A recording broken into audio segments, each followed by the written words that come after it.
Hello my dear friend, welcome to the session of wellness wonder and learning. आज मैं झारखंड के विकास के क्रम में झारखंड में पाए जाने वाले खनिज संसाधनों के बारे में बात करूंगा। झारखंड भारत का एक मात्र ऐसा राज्य है जो अपने खनिज संसाधनों के लिए प्रसिद्ध है। इस राज्य में पाए जाने वाले खनिजों में कोयला, आयरन ओर, कॉपर, अभ्रक, बॉक्साइट, यूरेनियम और स्टोन माइंस प्रमुख है। और ये ही मेन मिनरल्स हैं जो आज विकास के क्षेत्र में हर जगह इनकी जरूरत है।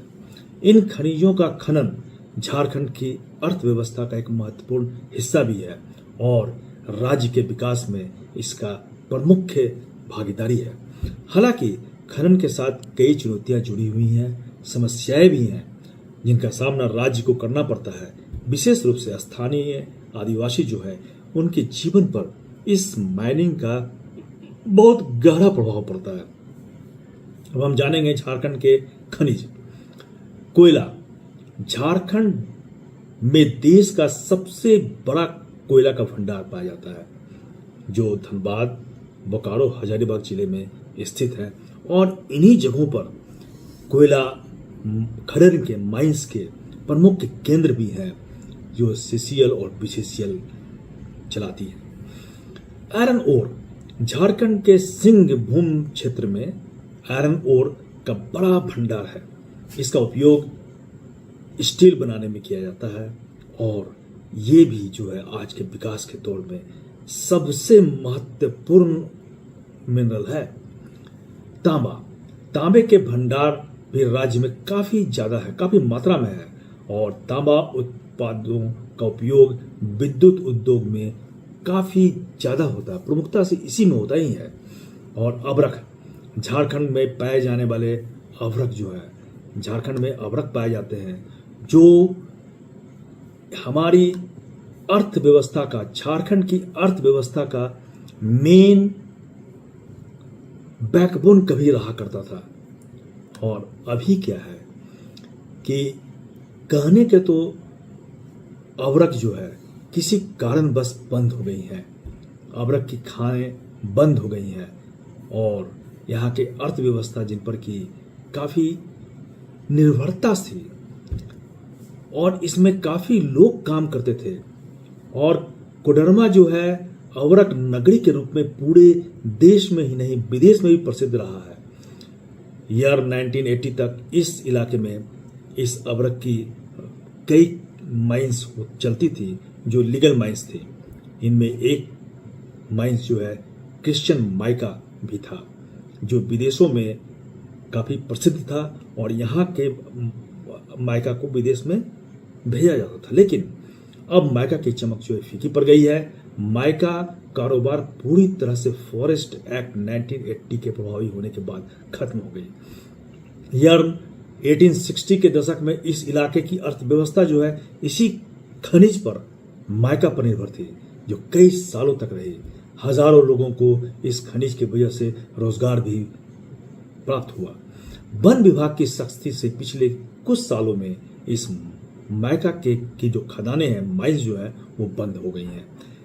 पहले क्षेत्रों में सैकड़ों खदानें संचालित होती थी जिसमें हजारों मजदूरों को रोजगार मिलता था।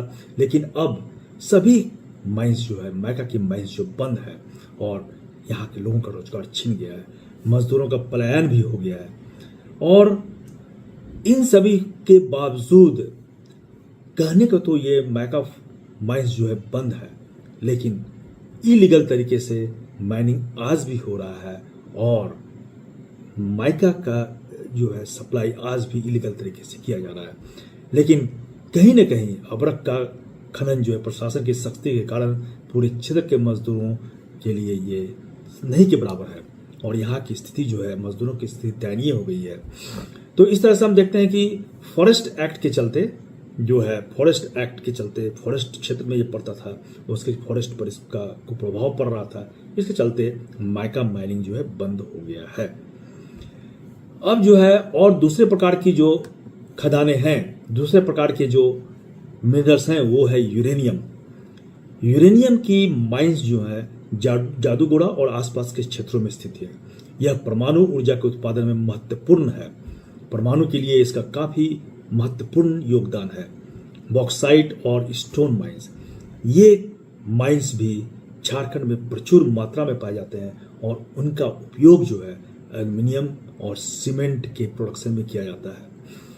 नो माय डियर फ्रेंड, इस माइनिंग से हमें काफी कुछ चीजें मिलती भी हैं, हमारी अर्थव्यवस्था जो है इसी पर निर्भर भी है, लेकिन माइनिंग क्षेत्र की काफी चुनौतियां हैं। इससे एनवायरमेंटल डिग्रेडेशन का बहुत बड़ा खतरा इससे होता है।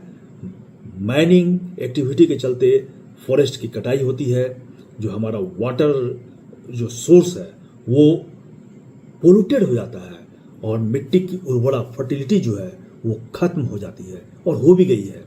यह पर्यावरणीय संतुलन जो है वो गंभीर रूप से झारखंड में प्रभावित हो रहा है। तो अभी क्या है, माइनिंग जो है किया जा रहा है, CCL और BCCL और बहुत सी कंपनियां माइनिंग चला रही हैं, वो पर्यावरण पर ध्यान भी दे रही हैं, लेकिन उस तरह से इस पर ध्यान नहीं दिया जा रहा है कि वो पर्यावरण को क्षति कम पहुंचाए। तो इसलिए बहुत जरूरी है कि एनवायरमेंटल कंसिडरेशंस को साथ में देखते हुए लेते हुए माइनिंग की जाए, तभी जो है यहाँ की स्थिति जो है सुधर सकती है। दूसरी चीज है कि माइनिंग के कारण जो लोकल आदिवासी समुदाय हैं उनका डिस्प्लेसमेंट होता है। जहां जहां माइनिंग होती है वहां वो रहते थे, उनको डिस्प्लेस्ड कर दिया जाता है। उन्हें अभी तक अपनी जमीन और संसाधनों से वंचित होना पड़ता है। अभी तक हैं, वो वंचित हैं। इससे उनकी आजीविका और सांस्कृतिक पहचान पर संकट आ गया है। तो यहाँ क्या जरूरत है? जरूरत यह है कि ये आदिवासी जिनकी जमीन ली गई, जिनको यहाँ से डिस्प्लेस किया गया, वे लेबर बन के ही रह जाते हैं। वे माइनिंग में लेबर की तरह काम करते हैं, हार्ड फिजिकल लेबर करते हैं, लेकिन उन्हें वो नहीं मिल पाता है जो माइनिंग क्षेत्र में मिलना चाहिए। होना ये चाहिए कि इस क्षेत्र में डिस्प्लेसमेंट से पहले यहाँ के लोगों को एजुकेट किया जाए, यहाँ के लोगों को माइनिंग की जो है ऑपरेशंस और माइनिंग में टेक्निकल्स जो है उनके बारे में बतलाया जाए, इनको काफ़ी हद तक शिक्षा दी जाए, जिससे कि ये माइंस में एक मैनेजरियल लेवल पर काम कर सके और इसमें अभी अपनी भागीदारी सुनिश्चित करें। और ये तभी होगा जब डिस्प्लेसमेंट के पहले यहाँ के इनहैबिटेंट्स को, लोकल जो आदिवासीज हैं और भी जो लोकल्स हैं, उनको अच्छी तरह से एजुकेट किया जाए। गवर्नमेंट को चाहिए तब तक माइनिंग यहाँ स्टार्ट नहीं करने दिया जाए जब तक कि यहाँ के डिस्प्लेस्ड लोगों को पूरी तरह से एजुकेट नहीं कर दिया गया और जब तक उन्हें इस माइनिंग एक्टिविटीज में मैनेजरियल एक्टिविटी में शामिल नहीं किया गया, तब तक डिस्प्लेसमेंट जो है वो नहीं होना चाहिए। ये डिस्प्लेसमेंट अवैध है।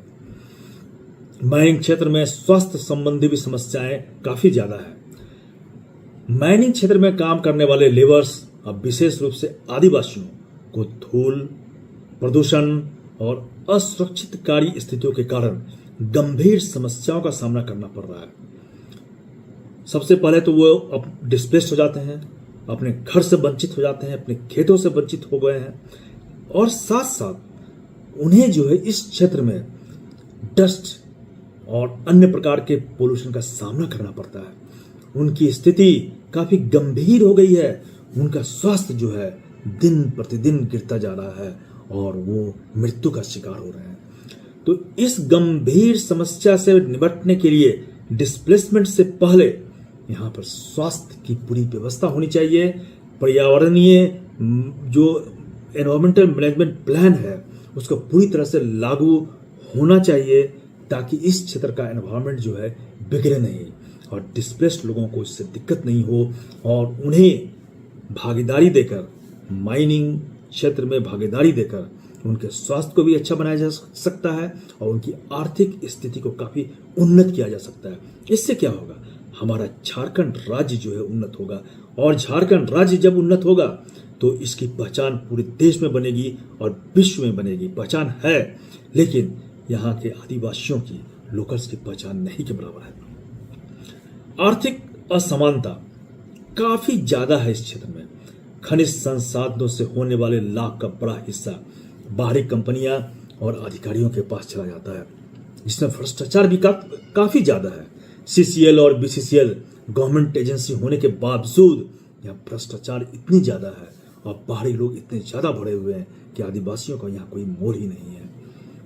तो गवर्नमेंट को चाहिए कि इस क्षेत्र में माइनिंग एरियाज में आदिवासियों को इस लेवल तक शिक्षित करें कि वो माइनिंग कंपनियों में बड़े बड़े ओहदे पर बहाल हों, मैनेजरियल एक्टिविटी में भाग लें, तभी उनकी जो आर्थिक स्थिति सुधरेगी और आर्थिक असमानता जो है खत्म हो जाएगी। माय डियर फ्रेंड, आदिवासी जो है शारीरिक श्रम करते हैं। खनन कार्यों में इनका आदिवासी समुदायों का काफी ज्यादा महत्वपूर्ण योगदान है और इनकी शक्ति जो है शारीरिक श्रम करने में खत्म हो जाती है। वे खदानों में कोयला, आयरन और अन्य जो मिनरल्स हैं उनकी खुदाई करते हैं। यह काम बहुत ही कठिन है और जोखिम भरा भी है। इनकी मृत्यु भी हो जाती है। इसके बावजूद अपनी आजीविका के लिए इनके पास और कोई रोजगार के साधन नहीं है, इस कार्य में वे लगे रहते हैं। आदिवासी समुदायों के पास खनिज संसाधनों और भूमि की संरचना के बारे में पारंपरिक ज्ञान होता है। वे पर्यावरणीय चुनौतियों का सामना करते हुए भी खनन गतिविधियों को अंजाम दे रहे हैं। इसी के चलते जो है भारत की अर्थव्यवस्था जो है अभी बची हुई है। तो जब ऐसे बैकबोन्स झारखंड में मौजूद हैं तो क्यों नहीं इनका सही उपयोग लिया जाए और सही भागीदारी भी सुनिश्चित की जाए। आदिवासी समुदाय के लोग अपनी सामाजिक और सांस्कृतिक परंपराओं से गहराई से जुड़े हुए हैं। उनकी मेहनत सिर्फ आर्थिक लाभ के लिए नहीं है, बल्कि उनकी सांस्कृतिक और समुदायिक विकास के लिए भी है। समुदाय के विकास के लिए भी है उनका ये मेहनत, उनका ये योगदान। तो खनिज संसाधनों का उपयोग करते हुए स्थानीय आदिवासी के लिए रोजगार के अवसर सृजित किए जा सकते हैं। उन्हें हायर लेवल पर हाई टेक्निकल स्किल देकर हायर लेवल पर बिठाया जा सकता है। उन्हें शेयर होल्डर्स बनाया जा सकता है। उन्हें खनन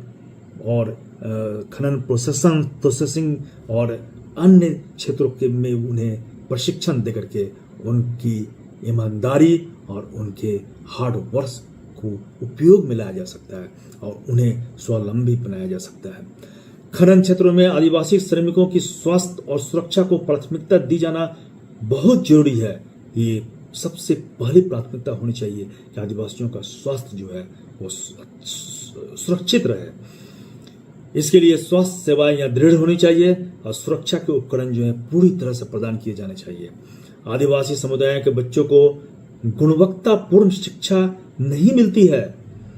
उन्हें वो क्वालिटी एजुकेशन नहीं प्राप्त होता है जिससे कि वे आगे बढ़ पाएं और आगे उच्च पदों पर वे काबिज हो सकें। बहुत ही इसकी आवश्यकता है कि यहाँ की शिक्षा व्यवस्था में चेंज हो और आदिवासी समुदाय के बच्चे को अच्छी से अच्छी उच्च क्वालिटी की शिक्षा मिले जिससे उनका विकास हो। खनिज संसाधनों से होने वाले लाभ का एक हिस्सा स्थानीय समुदायों के विकास में निवेश किया जाना बहुत ही आवश्यक है। इसमें शिक्षा, स्वास्थ्य, स्वच्छता और बुनियादी ढांचे का विकास भी शामिल है। खनिज आधारित उद्योग जो हैं उनको सहकारी आधार पर संचालित किया जाना बहुत ही जरूरी है, जिसमें आदिवासी समुदायों को हिस्सेदार बनाया जाए।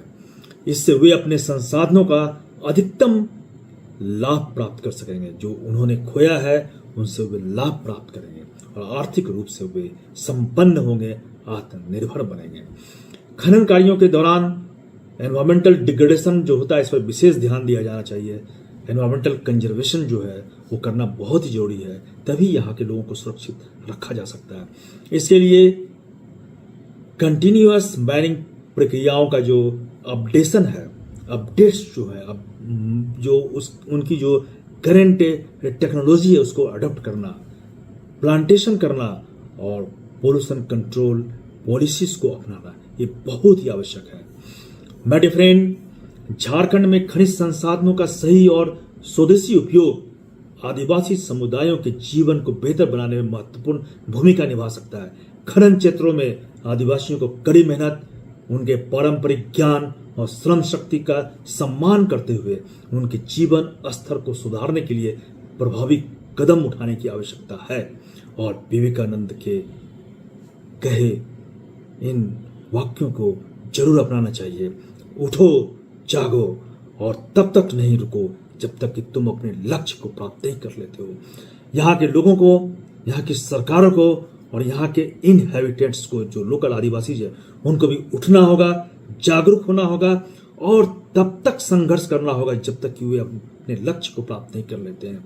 और ये लक्ष्य उनका है समृद्धि प्राप्त करना, यहाँ के संसाधनों को उपयोग करके अपने जीवन को संपन्न बनाना, और तभी जो है झारखंड एक उन्नत राज्य बनेगा और झारखंड की पहचान पूरे विश्व में होगी। धन्यवाद।